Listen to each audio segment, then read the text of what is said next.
places that you know seem like fantasy.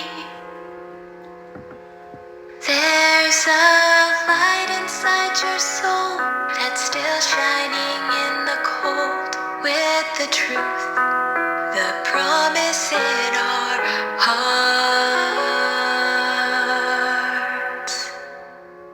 Don't forget, I'm with you in the dark.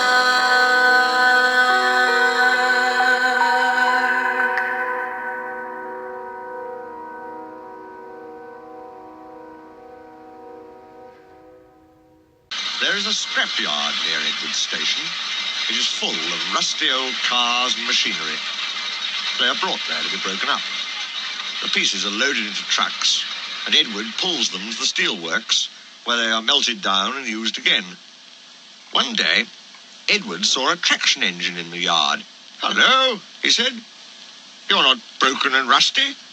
Well, what are you doing there?" "I'm Trevor," said the traction engine sadly. "They're going to break me up next week." "What a shame," said Edward. "My driver says I only need some paint, brasso and oil to be as good as new," Trevor went on sadly. "But it's no good. My master doesn't want me. I suppose it's because I'm old-fashioned." Edward snorted indignantly. "People say I'm old-fashioned, but I don't care. The fat controller says I'm a useful engine." "My driver says I'm useful too," replied Trevor. "I sometimes feel ill, but I don't give up like these tractors. I struggle on and finish the job. I've never broken down in my life," he ended proudly. "What work did you do?" asked Edward kindly. "My master would send us from farm to farm. We threshed the corn, hauled logs, sawed timber, and did lots of other work. We made friends at all the farms and saw them every year. The children loved to see us come. They followed us in crowds and watched us all day long. My driver would sometimes give them rides." Trevor shut his eyes, remembering. "I like children," he said simply. "Oh, yes, I like children." "Broken up, what a shame! Broken up, what a shame!" clanked Edward as he went back to work. "I must help Trevor, I must." He thought of the people he knew who liked engines. Edward had lots of friends, but strangely, none of them had room for a traction engine at home. "It's a shame, it's a shame," he hissed as he brought his coaches to the station. Then he whistled. Why didn't I think of him before? Waiting there on the platform was the very person. "Morning, Charlie. Morning, Sid. Hello, Edward, you look upset. What's the matter, Charlie?" he asked the driver. "There's a traction engine in the scrapyard, Vicar. He'll be broken up next week, and it's a shame. Jem Cole says he never drove a better engine." "Do save him, sir. You've got room, sir."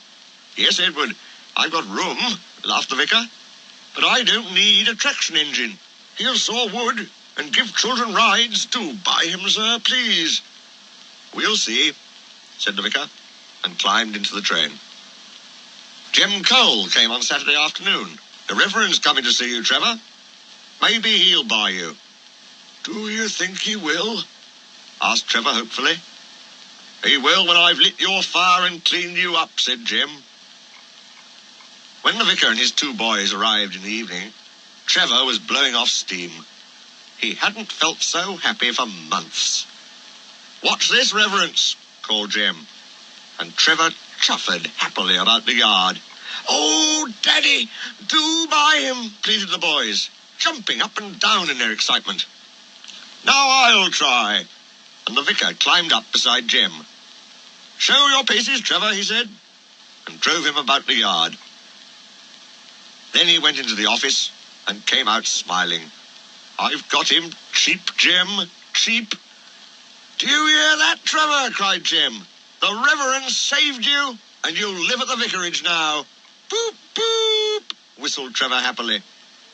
"Will you drive him home for me, Jem, and take these scallywags with you? They won't want to come in the car when there's a traction engine to ride on." Trevor's home in the vicarage orchard is close to the railway, and he sees Edward every day.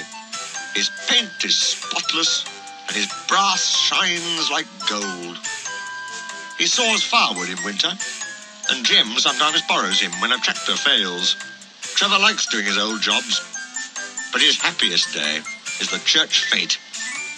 Then, with a long wooden seat bolted to his bunker, he chuffers round the orchard, giving rides to children.